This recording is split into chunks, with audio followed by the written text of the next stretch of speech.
ॐ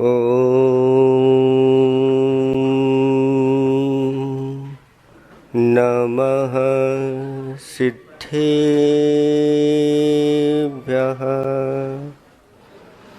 ॐ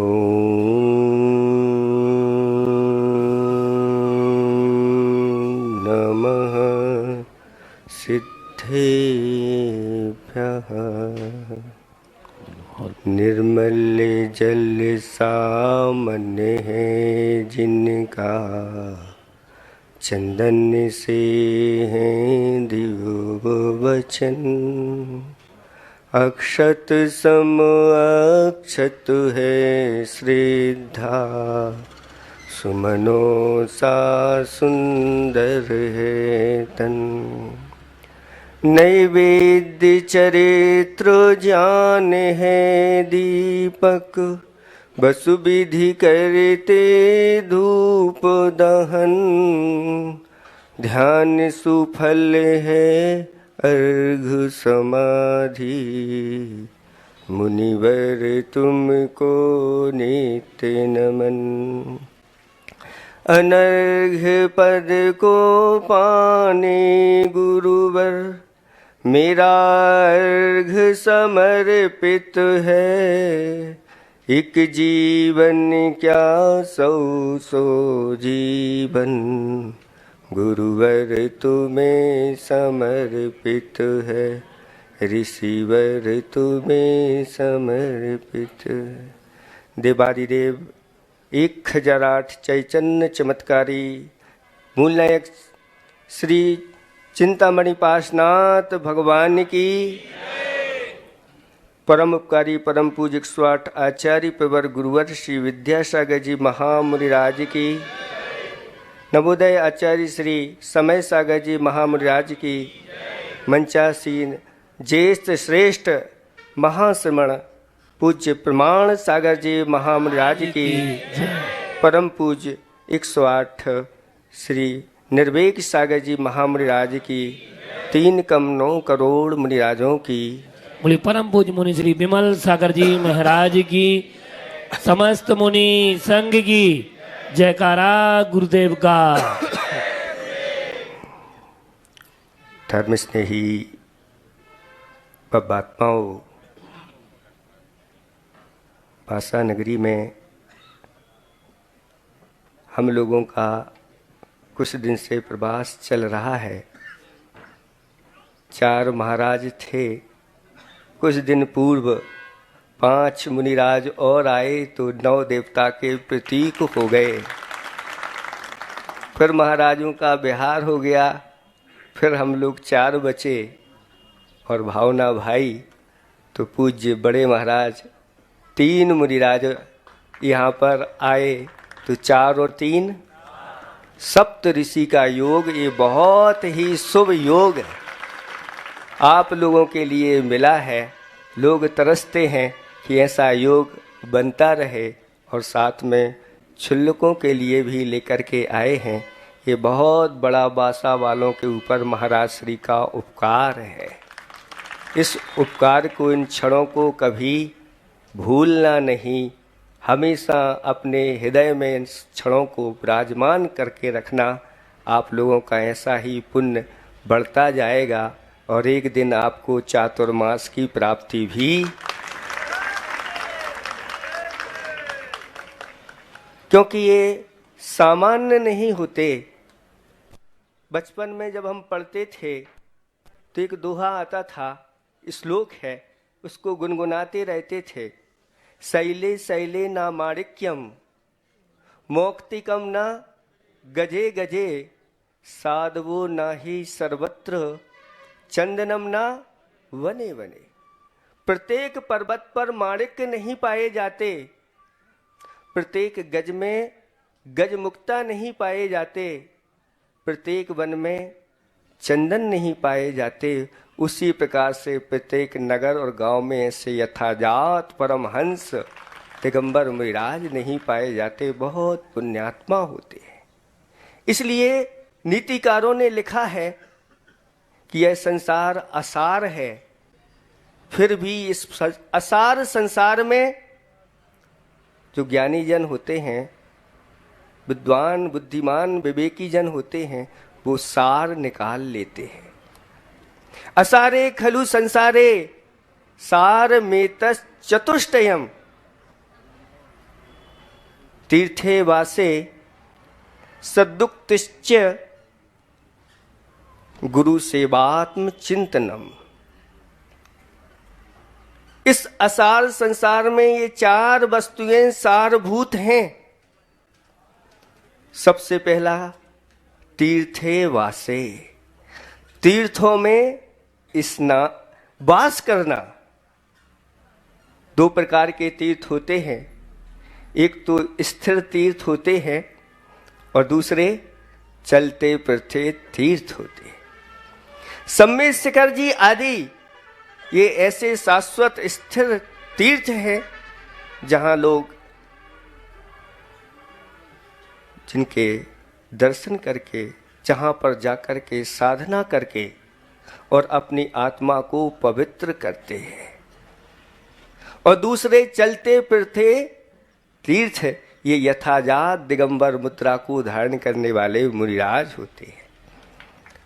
पूज्य महाराज श्री के आशीर्वाद से, प्रेरणा से ऐसे ही सम्मेद शिखर में एक गुणायतन ऐसा स्थान तैयार हो गया, ऐसा पवित्र पावन तीर्थ तैयार हो गया। तीर्थ में भी एक तीर्थ हो गया। और दूसरी बात यह है कि महाराज स्वयं तीर्थ रूप हैं, वहाँ रह कर के चातुर्मास किया और लोगों ने जाकर के ऐसे दोनों प्रकार के तीर्थों में अवगाहन किया।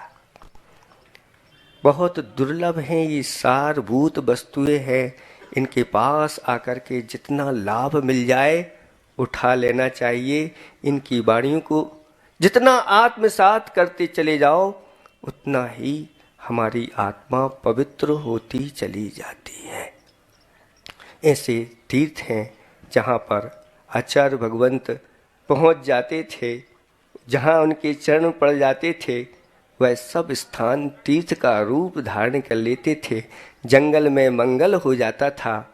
उन्हीं आचार्य भगवंत के ये सब किरणें हैं, ये उन्हीं की ही धाराएं हैं। ये सब जहाँ जहाँ जाते हैं सबको पवित्र करते चले जाते हैं। दूसरे नंबर पर सदयुक्तिश्च यानी समीचीन उक्तियाँ जो आचार्य भगवंतों ने अपना अमूल्य समय निकाल करके आप लोगों के लिए शास्त्र के रूप में प्रदान किए हैं, जिनकी एक एक श्लोक अपने आत्मा को पवित्र करने वाली होती हैं।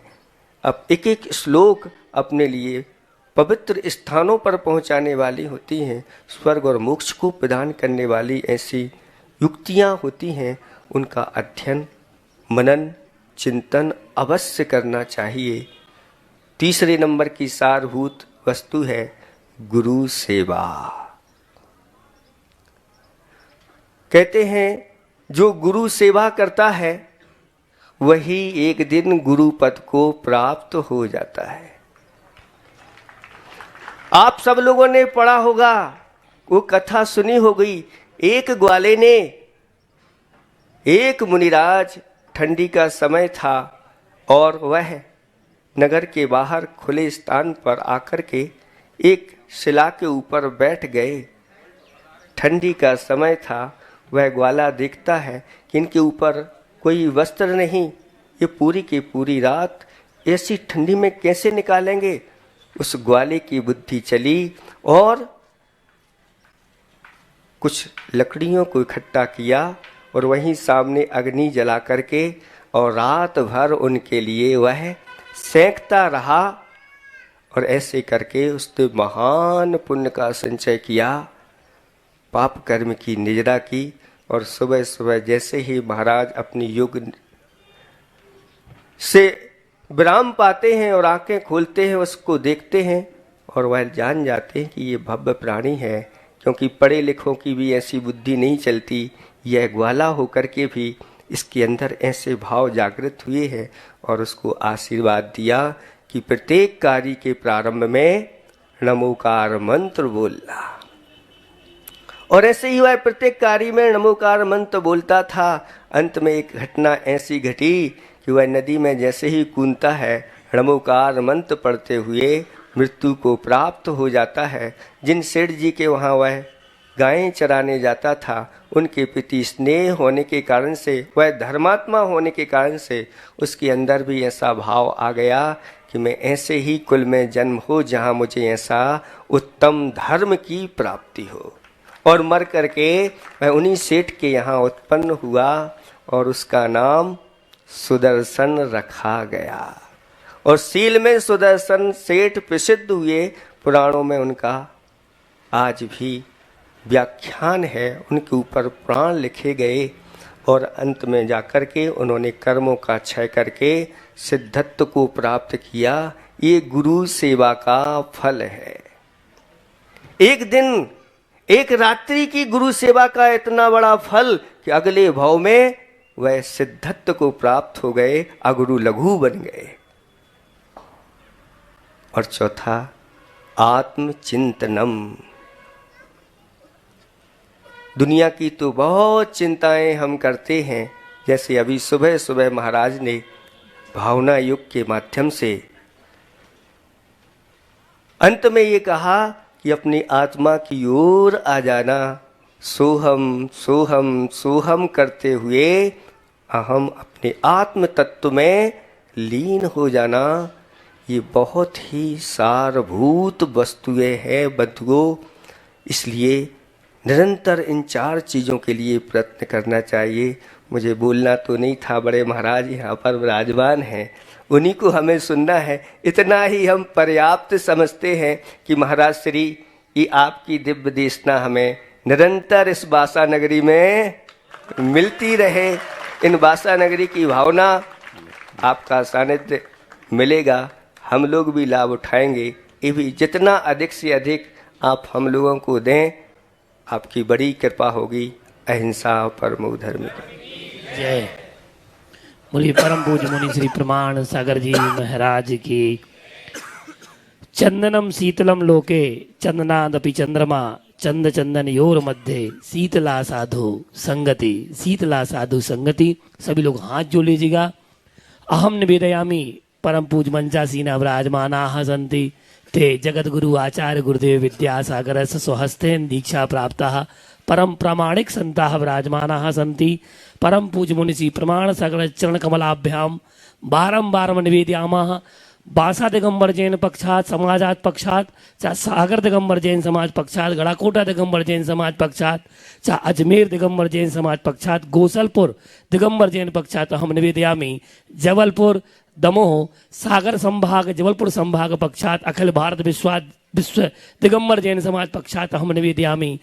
स्वस्य मुखारविंदेन दिवदेशनाम दास्यन्तु उद्बोध्यन्तु संबोध्यन्तु। हे गुरुवर्य कोटि कोटि सह नमोस्तु नमोस्तु गुरुदेव। बोलिए परम पूज मुनि श्री प्रमाण सागर जी महामुनि राज की, समस्त मुनि संघ की जयकारा गुरुदेव का। नमो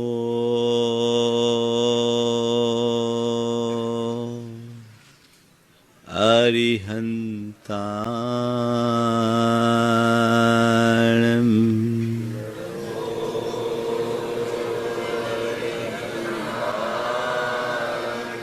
नमो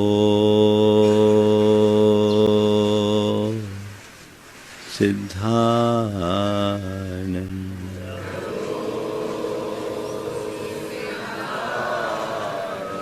नमो आयर्याणं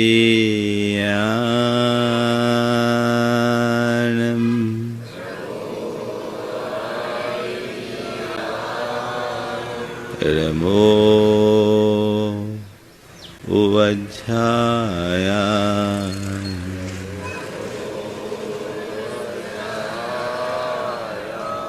नमो लोये सवशहुनं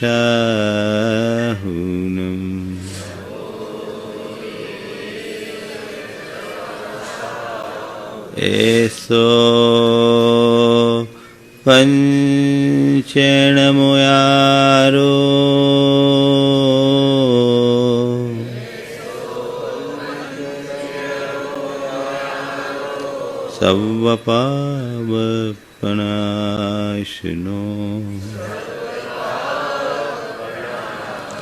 मंगलारं च सवेशिं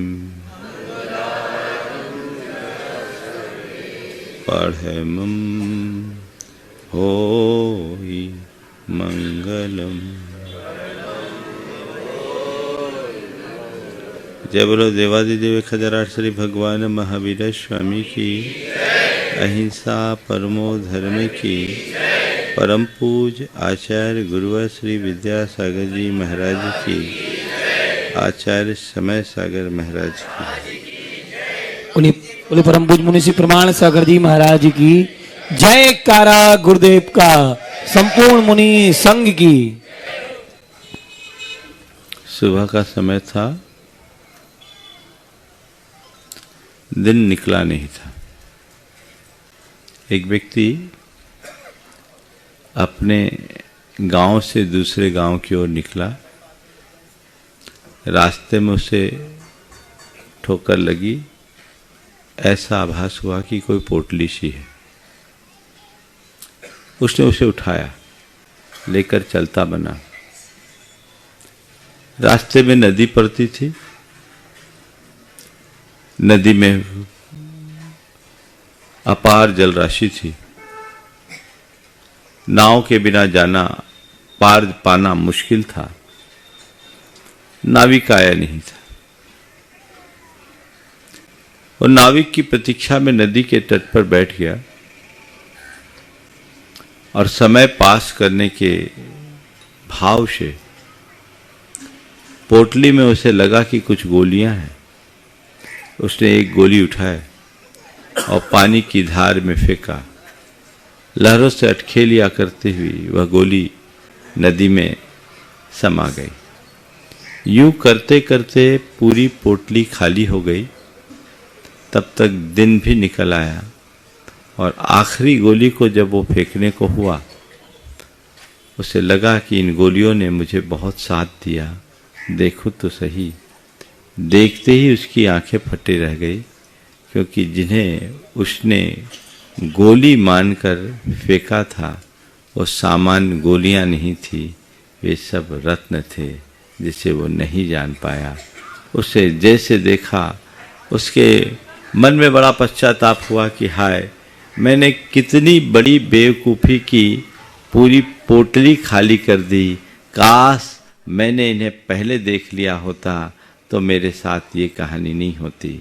पर अब क्या हुआ, अवसर बीत गया और अवसर बीतने के बाद हाथ में कुछ भी नहीं रहता। उसके लिए फिर भी ये सुयोग था कि एक तो बच गया, काश उसे भी फेंक दिया होता तो कुछ नहीं बचता। ये कहानी हमारी आपकी सबकी कहानी। हम सबको जीवन में बहुत सारे अवसर मिलते हैं, लेकिन बहुत कम लोग हैं जो अवसर का लाभ उठा पाते हैं। आज 4 बातें आप सबसे कहूँगा। अवसर मिलना, अवसर खोना, अवसर का लाभ उठाना और अवसर तलाशना। ये चारों बातें हैं जो हम सबको बहुत गंभीरता से विचारने योग्य है। अवसर मिलना, हर किसी को अवसर नहीं मिलता। अवसर मिलना एक संयोग है। अच्छे अवसर तो बहुत दुर्लभता से मिलते हैं। हर व्यक्ति चाहता है कि मुझे रोज अच्छे अच्छे अवसर मिले, लेकिन ये योग है, हर किसी को नहीं मिलता। मिलता है क्या? हम जो चाहे वैसा अवसर हमें बहुत मुश्किल से मिलता है। लेकिन फिर भी यदि हम अपने जीवन में झांक कर देखें तो पाएंगे हमारे लिए हर पल एक नया अवसर है। लेकिन हम में से ज्यादातर लोग प्राप्त अवसर को पहचानते ही नहीं। हर कदम कदम पर अवसर है। किसका? स्वयं को आगे बढ़ाने का, जीवन को ऊंचा उठाने का, उन्नति के पथ पर अग्रसर होने का, अपने आप को, अपने व्यक्तित्व को संवारने का। कभी आपको लगता है कि मेरा जीवन मेरे लिए एक अच्छा अवसर है? लगता है क्या? बोलो, क्या हो गया? लगता है? शायद नहीं, शायद नहीं, क्योंकि हम में से ज्यादातर लोग अवसर को पहचानना ही नहीं जानते, और जो अवसर को पहचानते नहीं वो मिले हुए अवसर का लाभ नहीं उठा पाते, और जो अवसर का लाभ नहीं उठा पाते वे अवसर को अक्सर खो देते हैं। आज तक तो हमारे साथ यही हुआ है। मनुष्य जीवन एक बहुत अच्छा अवसर है। संसार में केवल एक मनुष्य पर्याय ही ऐसी पर्याय है जिस पर्याय से हम अपनी आत्मा का चरम उत्कर्ष कर सकते हैं। ये सुविधा पशु पक्षियों पेड़ पौधों को नहीं है, नारकियों को भी नहीं है, और देवताओं को भी नहीं है। किसको है? हाँ, मनुष्यों को है। कभी लगता है कि मैं इस धरती का सबसे भाग्यशाली प्राणी हूं क्योंकि मुझे मेरे उत्कर्ष का पर्याप्त अवसर है? कभी लगता है? शायद नहीं। आप लोग तो शिकायतें ज्यादा करते हो, क्या करें, हमें मौका ही नहीं मिलता, है ना, मौका ही नहीं मिलता। कल कुछ लोग बड़े मायूस थे कि हमें आज शंका समाधान में मौका नहीं मिला। हाँ, महाराज कह रहे आज मिल जाए, तो भी कुछ न कुछ को तो मायूसी आएगी, कुछ न कुछ तो बचा ही रहेगा, कुछ न कुछ बचा रहेगा। मैं आप सबसे कहता हूं, मुझे अवसर नहीं मिला, ये शिकायत बंद करो। जो मिला है उसमें अवसर ढूंढने का प्रयास करो। शिकायतें करोगे तो शिकायतें करते करते ही जियोगे, कुछ मिलेगा नहीं। लेकिन अपने अंदर सही समझ विकसित करोगे तो शिकायत का कोई अवसर ही नहीं होगा। जो मिला है उसमें कितना अवसर है। आप लोग रोना रोते, एक सज्जन ने आकर कहा महाराज आपको देखकर मन में बड़ी प्रसन्नता होती है, आप लोग धन्य हैं, आप लोगों को छोटी उम्र में आचार्य महाराज मिल गए, निकल गए, हम लोगों को तो आचार्य महाराज मिले नहीं, लेट मिले, तब तक फंस गए। बहुत पुरानी बात है, 20 साल पुरानी। तब तक फंस गए, अब हमारे लिए कुछ बचा ही नहीं। मैंने कहा भाई साहब रोना क्यों रो रहे हो, ये क्यों बोल रहे हो, कुछ बचा ही नहीं। ठीक है, बाल ब्रह्मचारी नहीं बन पाए कोई बात नहीं, सदगृहस्थ बनने का सुअवसर है, वो तो बन जाओ। तुम ये जो बोल रहे हो अंतरंग से बोल रहे हो या हमें खुश करने के लिए बोल रहे हो, ये भी पता नहीं। तुम्हें ये तो लग रहा है कि मैं आगे नहीं बढ़ पाया, पीछे रह गया, पर ये क्यों नहीं देखते कि अभी भी मेरे पास पर्याप्त अवसर है और मैं आगे बढ़ करके बहुत कुछ हासिल कर सकता हूं। कर सकते हो कि नहीं? हम साधु बने, अच्छी बात है, साधु नहीं बन सकते, संत नहीं बन सकते, कोई चिंता नहीं, सज्जन बनकर जीने का अवसर तो तुम्हारे पास है। बोलो, तुम अच्छे मोक्ष मार्ग में आगे नहीं बढ़ सकते, कोई बात नहीं, मोक्ष मार्गियों का अनुकरण करने का तो अवसर है। तुम साधु नहीं बन सकते, कोई बात नहीं, व्रती भी नहीं बन पा रहे, कोई बात नहीं, पर साधु और व्रतियों के सेवक बनने का अवसर तो तुम्हारे पास है। बोलो, है?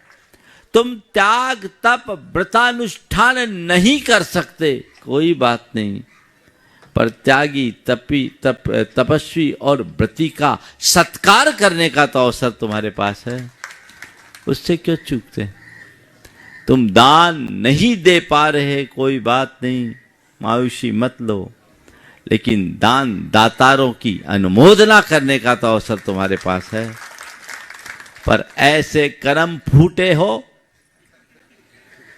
और क्या बोलो, ऐसे कर्म फूटे कि ये सब तो करते नहीं, अनुमोदना करने की जगह आलोचना करने को मुखर जरूर हो जाते हो। दृष्टि बदलिए, जीवन के प्रति सकारात्मकता को विकसित कीजिए। अवसर का रोना रोने की जगह अवसर की तलाश करने की कला विकसित कीजिए। हर क्षण तुम्हारे लिए एक अवसर बनकर आया है। यदि तुम उसे पहचानो और उसका लाभ उठाना सीखो, उसे लाभ उठाना सीखो। देखिए व्यक्ति की दृष्टि उसे कैसे आगे बढ़ाती है। एक व्यक्ति के लिए व्यापार में बड़ा नुकसान हुआ, स्वाभाविक है, नुकसान तो किसी को अच्छा नहीं लगता। व्यापारियों को तो केवल फायदा अच्छा दिखता है, लेकिन ऐसा कोई व्यापार नहीं जिसमें हमेशा फायदा हो, कभी नुकसान नहीं हो। है क्या ऐसा कोई धंधा? नहीं है ना, कभी ना कभी नुकसान तो होता ही है। जब उसे नुकसान हुआ, बेटा बड़ा उदास हो गया, व्यथित हुआ। वो अपने बेटे को लेकर मेरे पास आया और कहा, महाराज इसको थोड़ा समझाइए। पिता अपने पुत्र को समझाने की बात कर रहा है। बोले, महाराज माना कि ये नुकसान है, पर मुझे ये नुकसान नहीं, इसमें नसीहत दिखती है। इसे मैं समझाता हूं, महाराज आपकी बात ये मानेगा। हमने तो यही इससे कहा कि हमने जब अपने कैरियर की शुरुआत की तब कुल 500 रुपए जेब में थे। आज बहुत कुछ है और जितना नुकसान हुआ उसके बाद भी बहुत कुछ है। महाराज जी इसको समझाइए कि नुकसान का रोना रोने की जगह नसीहत ले और आगे की बात सीखे। मैंने कहा, बिल्कुल ठीक कह रहे हो, ये नुकसान भी तुम्हारे लिए एक अवसर है अपने सिस्टम को सुधारने का, अपनी गलतियों को ठीक करने का। ये सकारात्मकता हो सकती है। यदि ऐसी सकारात्मकता तुम्हारे अंदर हो तो तुम्हें कोई दुखी नहीं कर सकता, और सोच केवल नकारात्मक बनी रहेगी तो कभी सुखी नहीं बन सकते। हम लोग कहते हैं कि हम इस वजह से दुखी हैं, हम उस वजह से दुखी हैं। यह सब आरोप की भाषा है। ना हम इस वजह से दुखी है, ना हम उस वजह से दुखी है, हम तो खुद की वजह से दुखी है। दुखी होने का कारण कोई दूसरा नहीं। हमारी अपनी सोच, हमारी अपनी नकारात्मकता हमें दुखी बनाती। दृष्टि विकसित कर लो तो दुख में भी सुख खोजने की कला विकसित हो सकती है। महाराज बड़ा मुश्किल है, नहीं। सामान्य व्यक्ति हर अवसर को मुश्किल देखता है और समझदार ज्ञानी हर मुश्किल में अवसर खोजता है। हर मुश्किल में अवसर ढूंढो। अगर तुम्हारे अंदर वैसी दृष्टि होगी तो होगा। पर मैं चलता हूं, अभी तो तुम्हारे सामने कोई मुश्किल ही नहीं है, अभी तो ढेर सारे अवसर है। गिनाओ कितना कितना अवसर तुम्हारे पास है। महाराज अभी तो एक बड़ा अवसर यही है कि इतना बड़ा संत समागम हो रहा है कि नहीं? हाँ, हो रहा है। कितने हर्षित हो गए, ये अवसर मिला ना। हाँ, अब इसका लाभ कौन कौन ले रहा है? लाभ कितने लोग ले रहे हैं? कल महाराज कह रहे थे अमंगल हटाओ। कितने लोग हैं जो मंगल करना चाहते हैं?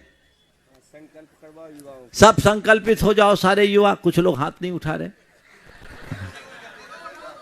ये उठाओ कि अब हमें समागम मिला। पूरे हाथ उठा के रखो, पता तो लगे बासा वाले कितने ताजा हो गए। पूरे दिखा दे भैया, सब पूरे हाथ उठाए रखो। जब तक कैमरे में नहीं आओ हाथ उठा के रखना। आज से तय कर लो कि हमें ये सत्संग मिला है। अब इस सत्संग से हम अपनी बैटरी को फुल चार्ज कर लेंगे। और व्यसन बुराइयों, इधर वाले को भी ले लो भाई, हाँ सबका चेहरा दिखा दो, हाँ अच्छे से, कि हम अब व्यसन और बुराइयों को हमेशा हमेशा के लिए अलविदा कहेंगे। ये लाभ है,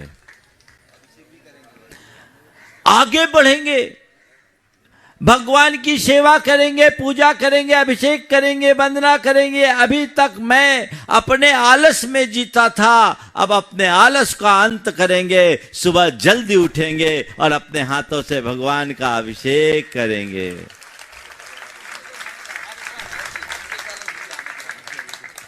ये अवसर है, लाभ ले सकते हो। ध्यान रखना, महत्वपूर्ण ये नहीं कि तुम्हें कितना सानिध्य मिला,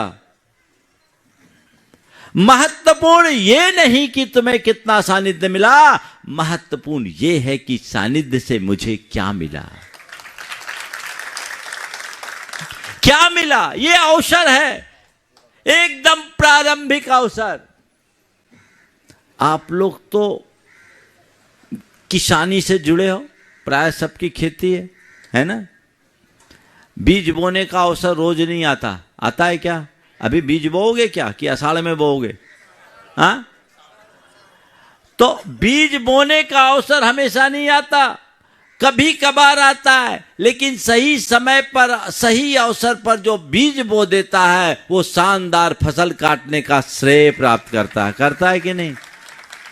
तो अब ये सीजन आया हुआ है बीज बोने का, और तुम दमो मासा वालों तो ऐसे पुण्यवाने हो। दमो मासा गढ़ा कोटा, जितनी गाड़ियां आती इन स्टेशनों में रुकती है,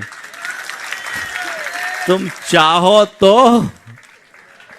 और न चाहो तो, है ना। तो अभी तो तुम्हारा बढ़िया सीजन चल रहा है, हालांकि धंधे का भी सीजन अच्छा होगा, है ना। हाँ, चल रहा है ना। शादियां नहीं है इस बार, अच्छा ये भी एक अवसर है, नहीं तो क्या होता। अरे भैया भाई सीजन और अभी महाराज आ गए, दुकान में जाएगी महाराज के पास। एक जगह की बात है, हम एक गांव में पहुंचे, पीलिया से उठ के पहुंचे थे, और एक सज्जन आए। ये गर्मी का समय, ये तो जबरदस्त सीजन का समय रहता है। तो आकर के बोले महाराज प्रवचन। बोले बता दो भैया, तुम कहोगे तो कर देंगे, तबीयत तुम्हें पता है। बोले महाराज अच्छा है ना, आप हैरान हो ना हमें हैरान करो, ना आप हैरान हो ना हमें हैरान करो। आप आओगे हमें धंधा छोड़ के बैठना पड़ेगा। तो ये भी कितना अच्छा अवसर है। भी गुरु शुक्रास्त है, शुक्रास्त है। शादी गुरु भी अस्त होने वाला है 5 तारीख को, 8 तारीख से। तो ये अस्त होने का समय है, इसलिए चलो उधर कोई विकल्प नहीं, अब निर्विकल्प लेकर रहकर सत्संग करने का सुअवसर है। हाँ, और कहने को तारा अस्त है, पर गुरु तो आज तुम्हारे जीवन में है। मैं इतना ही कहना चाहता हूँ, गुरुओं का सानिध्य पाकर हृदय में गुरु का उदय कर लो, जीवन कभी अस्त नहीं होगा। ये अवसर है बीज बोने का, श्रद्धा और संकल्प का बीजारोपण करने का। तो मौका ही मौका है इन्हें, बोलो। और जब मौका मिले तो चौका लगा। हाँ, मौके पे चौका। अभी तो चौका वाली बात आ रही है ना। अवसर, कितना बड़ा अवसर है, लेकिन अवसर मिलने के बाद भी कोई हाँ लाभ न ले तो उससे बड़ा अभागा कौन होगा। देखिए क्या होता है। एक स्थान पर हमारा प्रवास था, एक व्यक्ति जिसका घर मंदिर से लगा हुआ था, बल्कि उसके घर के कुएं से ही मंदिर का अभिषेक होता, दरवाजा मंदिर में खुलता था। पूरा चातुर्मास हो गया, वो व्यक्ति कभी नहीं आया। सारी समाज आए, वो व्यक्ति नहीं आया। और उस व्यक्ति के घर में रोज फड़ लगता था। फड़ समझते हैं ना? हाँ, बोलने की जरूरत नहीं, बुंदेलखंडी। कभी नहीं आया, पर पता नहीं कैसे उसकी सद्बुद्धि जगी। पिछी परिवर्तन के दिन वो कहां से सभा में आ गया। आए और आंसू बहाए, रोता जाए, धिक्कार है मुझे कि इतने निकट रह करके भी मैं पास नहीं आया। मैंने कितना बड़ा अवसर खो दिया। कार्यक्रम संपन्न हुआ, सीधे सीधे कक्ष में आया, आंसू की धार, चरणों को धो डाली। बोले महाराज बहुत बड़ी चूक हुई, मुझे पश्चाताप हो रहा है कि मैंने अपने जीवन का एक स्वर्णिम अवसर खो दिया। मैंने देखा इस व्यक्ति के परिणाम भीगे हुए हैं। मैंने उसे थोड़ा संबोधा और कहा जो बीत गया उसे भूल जाओ, जो बचा है उसे संभालो। जो चला गया सो चला गया। सोते हुए हजारों वर्ष की जिंदगी से जागृत होने का एक क्षण बड़ा होता है। अभी भी जो बचा उसे संभालो। उन्होंने अपनी सारे व्यसन बुराइयों को 75 वर्ष की उम्र में त्यागा। संयोग से दूसरे तीसरे दिन हम लोगों का बिहार हो गया, लेकिन वो एक क्षण था जो उसकी दिशा बदल दी। और 5वें 6वें दिन शुभ परिणामों के साथ वो इस दुनिया से प्रयाण कर गया। होनहार अच्छी थी, संयोग बन गए। कहने का तात्पर्य केवल ये है कि अवसर मिला था तो लाभ नहीं उठाया, पुण्य जगा तो अवसर का लाभ उठाया। तुम भी देखो, कहीं तुम्हारी गिनती तो ऐसों में नहीं है। हो सकता है इस सभा में एक आध ऐसे भी हों जो आज पहली बार आए हों। हाथ मत उठवाओ, हर बात में हाथ उठाने में हाथ उठाने का महत्व ही खत्म हो जाए। थोड़ी ढांक के भी रखनी पड़ती। हो सकता है ऐसा भी कोई पुण्यात्मा होगा, पुण्यात्मा ही कहेंगे उसको, जिसका आज ही पुण्य जगा, सद्बुद्धि जगी और पहली बार आया हो। पर मैं इसे बहुत सकारात्मक दृष्टि से देखता हूं। भले आज पहली बार आया, पर आया तो यदि शरण में आ गया तो जीवन धन्य हो जाता है। मैं आप लोगों से कहता हूं, गुरुओं के चरणों में दर्शनार्थी बनकर मत आओ। दर्शनार्थी बनकर आओगे कुछ नहीं पाओगे। तुम जितने दर्शनार्थी हो कुछ पाओगे इसकी कोई गारंटी नहीं। गुरु चरणों में दर्शनार्थी बनकर मत आओ, गुरु चरणों में हमेशा शरणार्थी बनकर आओ। क्या बनकर आओ? शरणार्थी। और जो शरणार्थी बनकर आता है, तय मानना उसका जीवन तर जाता है। जब जागो तभी सवेरा, ये अवसर है, इसका सही मूल्यांकन करके देखिए और अपने जीवन को बदलने के लिए संकल्पित हो जाइए कि नहीं, अब मुझे बदलना है, अपने अंदर परिवर्तन लाना है। जो अवसर मिला है उसका लाभ उठाना है। मैं ऐसा दुर्बुद्धि रहा, ऐसा अभागा रहा कि अभी तक तो अवसर पहचाना ही नहीं, पर आज दृष्टि मुझे हर कदम पर अवसर मिल रहा है। ज्यादा सोच विचार करने वाला कुछ नहीं कर पाता, लेकिन जागृत आत्मा पल में आगे बढ़ जाता है। कई लोग ऐसे भी हैं जो हाँ महाराज ने कही तो सही है, अब हम विचार कर हैं। हाँ, अब विचार कर हैं। महाराज कह रहे हैं मंदिर बनाने की सोच रहे, कर नहीं पा रहे, तो सोचत सोचत तो उम्र निकल गई, कब लो सोचो। कितना सोचोगे?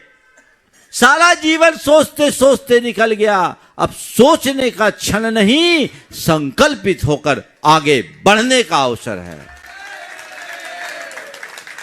तुम लोगों को मंदिर बनाना है, पक्के में बनाना है, तो ताली बजाने से मंदिर तो बनेगा नहीं। मंदिर कैसे बनेगा? ताल ठोक के सामने आने से। आ जाओ, विचार करो। महाराज लोग तो अभी हैं ही, संयोग से हम लोग आए हुए। अभी चिड़िया के बाद बातचीत करो। करना है तो फिर सोचना नहीं। सुबह शीघ्रम समाचरेत। और मैं बताऊं, तुम्हारे पास केवल मंदिर बनाने का ही अवसर नहीं, जीवन को मंदिर बनाने का अवसर है। लाभ उठाओ, जीवन को मंदिर बनाओ। और एक बात ध्यान रखना, जब तक भीतर मंदिर नहीं बनता तब तक बाहर मंदिर नहीं बन पाता। बाहर उन्हीं ने मंदिर बनाया है जिनके भीतर मंदिर बना है। अपने मन को मंदिर बनाने के लिए संकल्पित हो जाइए। अपने जीवन में पवित्रता जगाने का भाव जगा लीजिए। जिस दिन ये बात समझ में आ जाएगी, उसी दिन तुमको धन पैसे का मोह समाप्त हो जाएगा। फिर तुम्हें लगेगा, अरे जो लगाना है सब यहां लगा दो, जो यहां लगा वही अपना है, बाकी तो सब व्यर्थ है।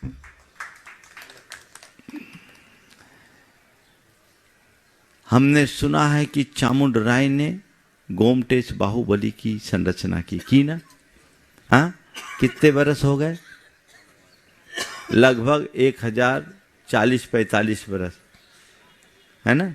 1982 में हम लोगों ने सहस्राब्दी मनाई थी, तो 1042 वर्ष हो गए। आज भी गोमटेश बाहुबली खड़े हैं।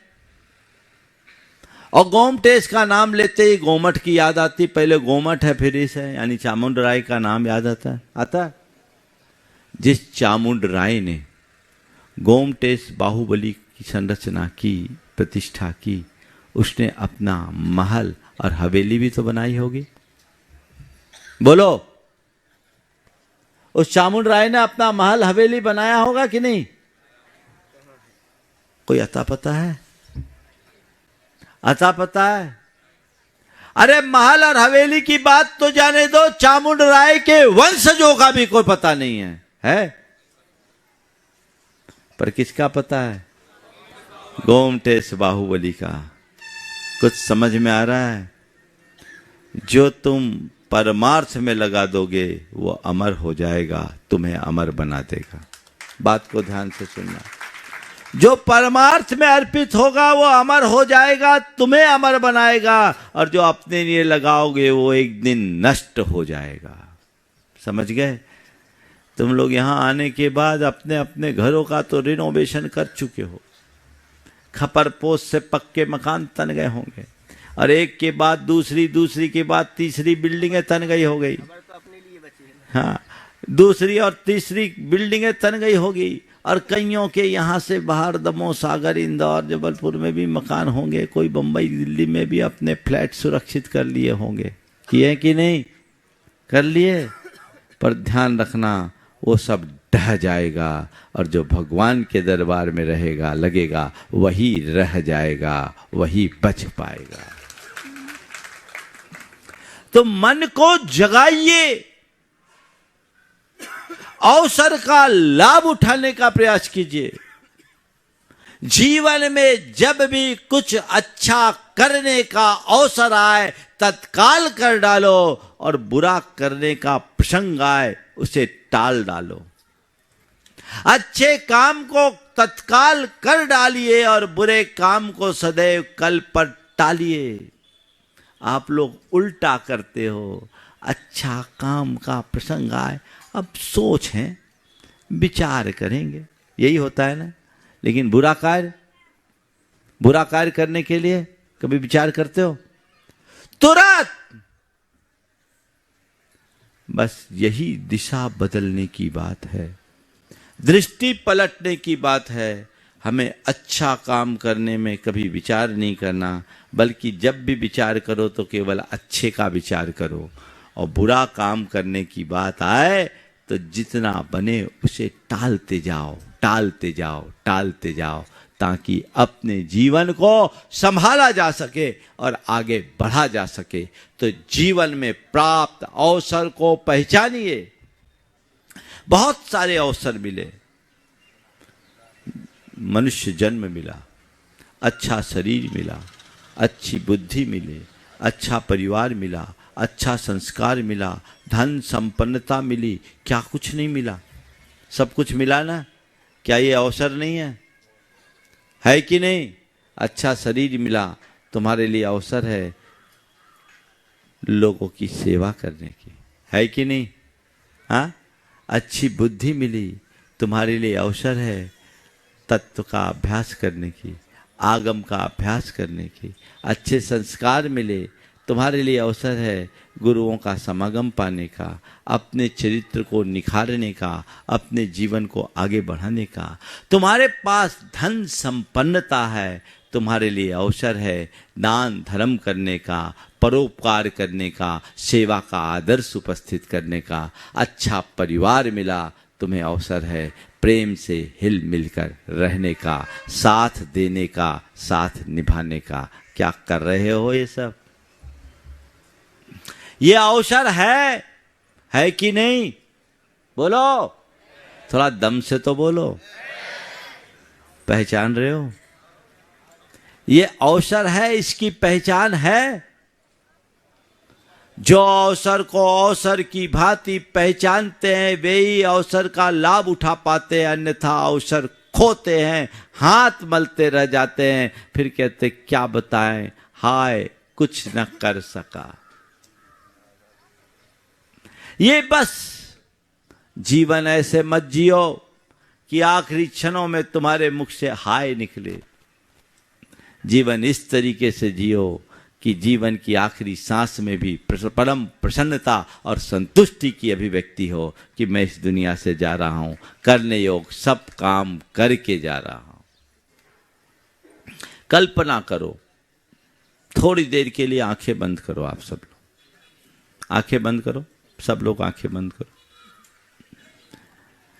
आंखें बंद करो और सोचो कि अभी आपकी इसी क्षण मृत्यु हुई है, आपकी ठटरी बांध कर ले जाई जा रही है। घबराना नहीं, वो एक दिन तो होना ही है, पर हमारे कहने से नहीं होगा। ऐसा सोच लो लंबी आयु हो जाएगी। हाँ, महाराज कह रहे हैं ऐसा सोचने वालों की आयु लंबी हो जाती।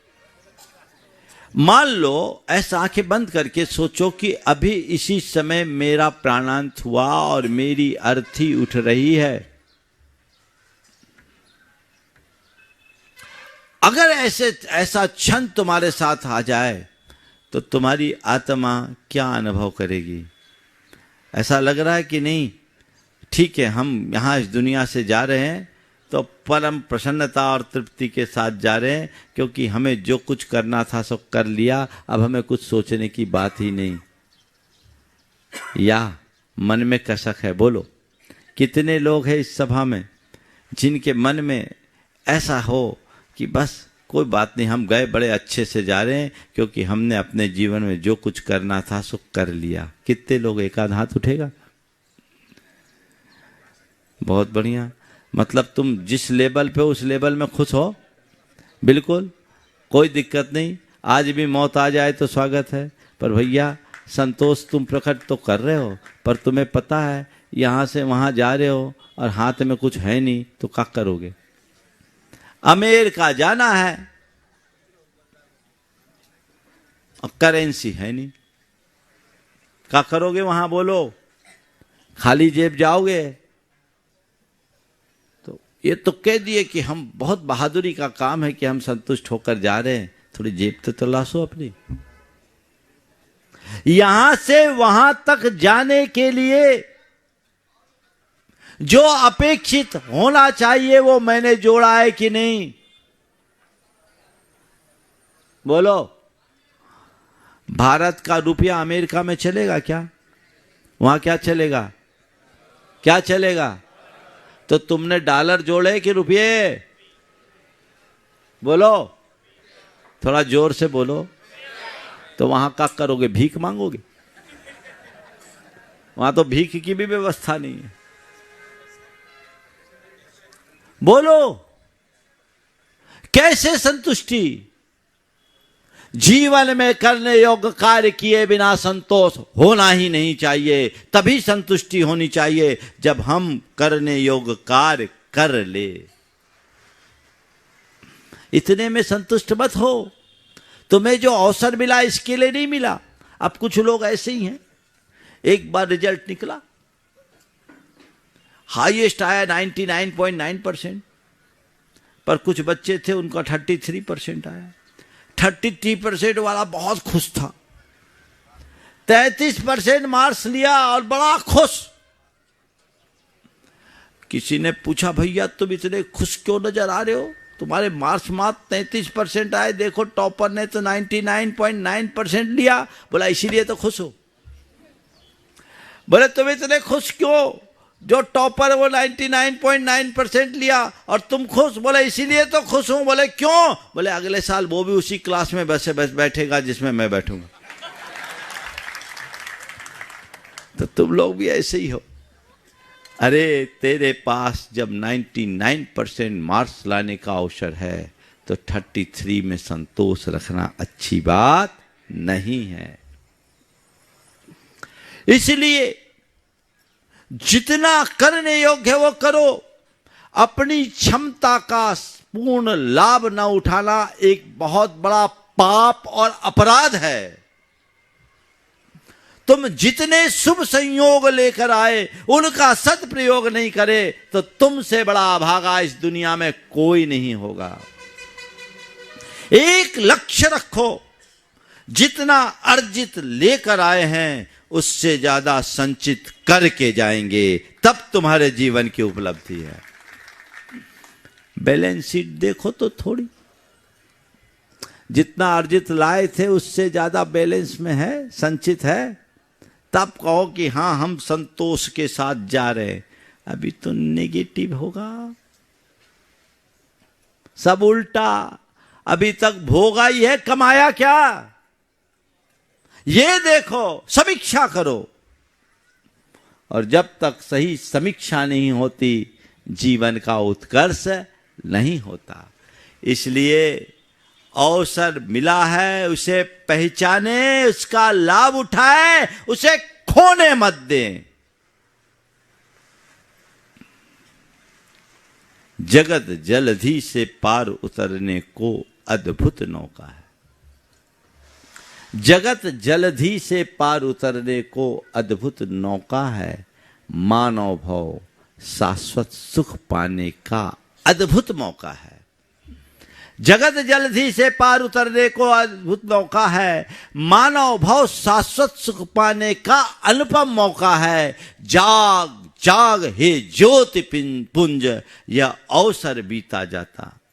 जाग जाग हे ज्योति पुंज, यह अवसर बीता जाता। जो क्षण गया गया वापस, फिर लौट कभी नहीं आता। जो क्षण गया गया वापस, फिर लौट कभी नहीं आता। फिर क्षण बीतने के बाद लौटने वाला नहीं है। इसलिए हर क्षण जीवन छीन हो रहा है। क्षण क्षण छीन होते जीवन को, इससे पहले कि क्षण बीते उस क्षण का रस निचोड़ लो, ताकि जीवन का उत्कर्ष किया जा सके और जीवन को आगे बढ़ाया जा सके। हम अपने जीवन को उसी दिशा में आगे बढ़ाएं, उस जीवन के उत्कर्ष के मार्ग पर चले, तो हम अपना जीवन धन्य कर सकेंगे।